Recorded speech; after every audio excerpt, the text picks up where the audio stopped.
Your Excellency Ismail.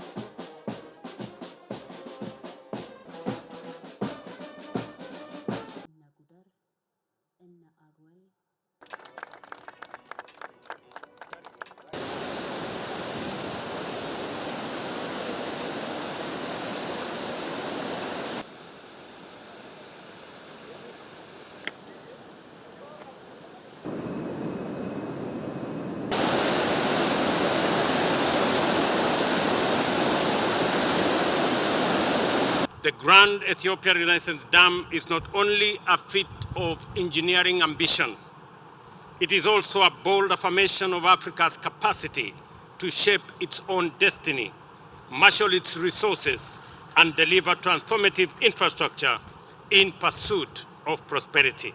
1 in every 5 people globally will live in our continent. Meeting that demand sustainably will require doubling current energy investments.